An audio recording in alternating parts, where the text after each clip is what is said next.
Not this time. For Messi, for Argentina, this time it wasn't to be.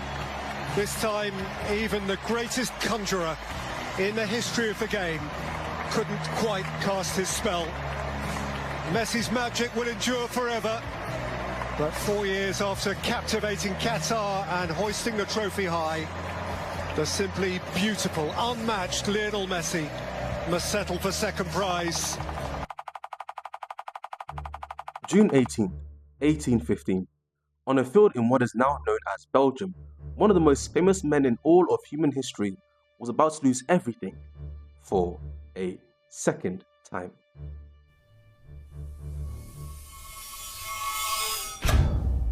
Napoleon Bonaparte had already ruled an empire, already conquered much of Europe, already been defeated, forced to abdicate the throne and sent into exile on a small island of Elba. For almost anybody else, that would have been the ending. But for Napoleon, he escaped.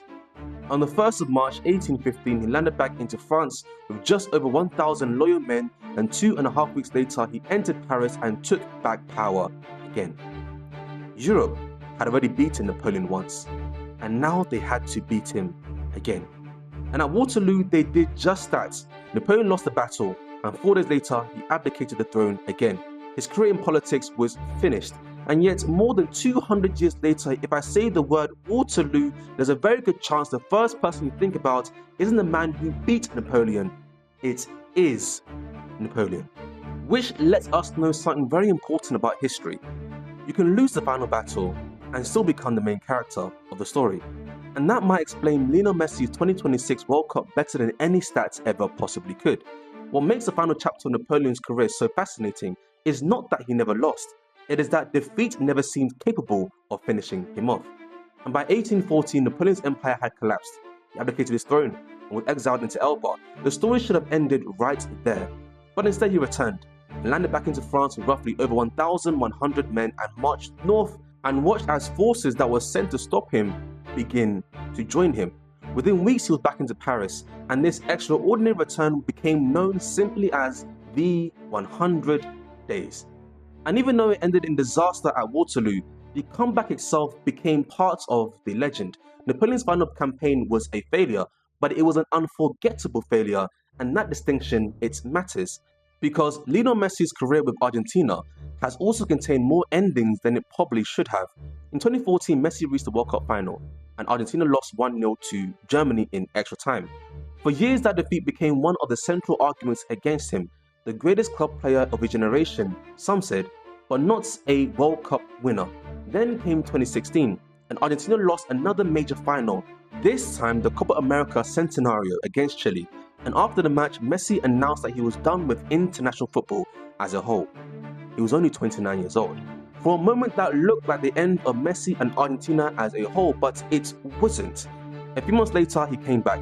Then in 2022, he finally got the ending everybody was waiting for him to have. Argentina finally won the World Cup. Messi lifted the trophy, he had completed football, and if there was a film, the credits will roll right there and it'll be over. For there was no unfinished business left, no missing trophy, no argument he still needed to answer, and yet 4 years later, at 39 years old, Messi came back for one more World Cup. And that is where the comparisons become so interesting, because in 2026 was not supposed to be necessary. Messi had already won, had already had the perfect ending, and at 39 simply appearing at another World Cup would have been extraordinary enough. Instead, he scored 8 goals. He produced a hat-trick against Algeria. He scored against Austria, Jordan, Cabo Verde and Egypt, and Argentina kept surviving situations that looked like endings against Cabo Verde, who took them into extra time in the round of 32. Against Egypt, where they went down 2-0 in the round of 16, and Argentina came back to win the game 3-2 with Messi scoring the equalizer. Switzerland took them into extra time in the quarterfinals, and then came England. Argentina were losing 1-0 with 5 minutes left in normal time. The final looked all but gone. Then Messi created the equalizer, and in stoppage time he created the winner. Argentina were back in the final again. You see, there's a pattern here. Every time the story looked finished, it started again. 2014 was meant to be the heartbreak that defined him. 2016 was meant to be his retirement, and 2022 was meant to be his final chapter. And at 39, he was supposed to be too late for Messi, but he kept coming back, just like Napoleon, until eventually there was one final Waterloo. You see, Spain were brilliant in the 2026 World Cup. They conceded only just one goal across 8 matches. They controlled the entire final, and in the 106th minute, Ferran Torres scored the goal that made Spain world champions for a second time. Argentina had lost 1-0 after extra time. Messi finished with the silver ball. Rodri won the golden ball, and Spain deserved their victory. That point is very important. There's not an argument that Messi deserved Spain's trophy. There's not an argument that the results should have been different. Spain won the World Cup, but winning the trophy and owning the story are not always the same thing, and it's Napoleon who taught us that. Because Waterloo belonged to the coalition that defeated him, and yet still Napoleon became the name most permanently attached to the battle. His defeat didn't erase him from history. It made the final chapter of his story even more dramatic. And after Waterloo, Napoleon was exiled again. But this time, the British were determined that there would be no second escape. So they sent him off to St. Helena, a remote island in the South Atlantic. The British Prime Minister at the time, Lord Liverpool, believed that so far from Europe, Napoleon would be quickly forgotten. He was wrong. And on St. Helena, Napoleon spent years dictating his memories, explaining his decisions, and shaping how future generations would understand his life. The battle was over, but another battle had just begun. The battle over memory. Who gets remembered? What parts of life survive? Does history belong only to the person who wins, or can the loser become so compelling that the defeat becomes part of the legend? Napoleon died on St. Helena in 1821, but he didn't disappear. His remains were eventually returned to France, his tomb became a monument, and his campaigns became books, paintings, films, museums, and arguments that still happen to this very day. A man who was supposed to be forgotten very quickly by history became almost impossible to forget.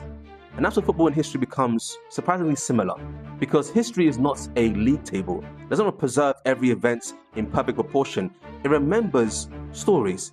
It remembers characters. It remembers the old king making one final attempt. It remembers the comeback that nobody expected. It remembers the person who refused to disappear.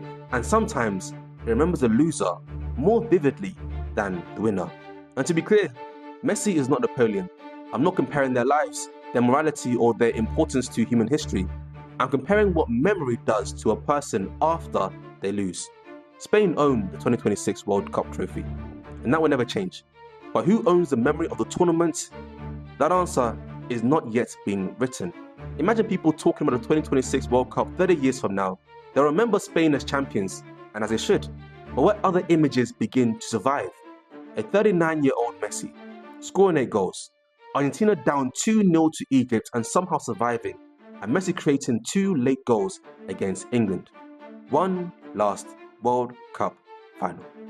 And then the image of him standing there with his silver medal while someone else celebrates with the trophy. There's something almost perfectly tragic about this, and tragedy is powerful because it refuses to give us the clean ending we want. Napoleon lost Waterloo. The coalition won the battle. Napoleon lost his empire, he lost his freedom, and eventually he died thousands of kilometers away from his beloved France. But they could not make the world forget about him, and 200 years later, Waterloo and Napoleon remain almost impossible to separate. Maybe that's what Napoleon can teach us about Messi, that victory and immortality are not the same thing. Spain won the 2026 World Cup, and they deserved it. And the name will always sit beside that same trophy. But history doesn't only remember who won. It remembers who made the story worth telling. At 39 years old, after his story had already been given the perfect ending, Messi came back one more time. He was counted out. He survived. He came back. He got within one match of doing the impossible, and then he lost. Napoleon had Waterloo. Messi had 2026. Neither won the final battle, and sometimes losing the final battle does not stop history from remembering the war as yours. Oh, how he wanted to deliver for them again. Can it be that at the age of 43 he'll be back next time?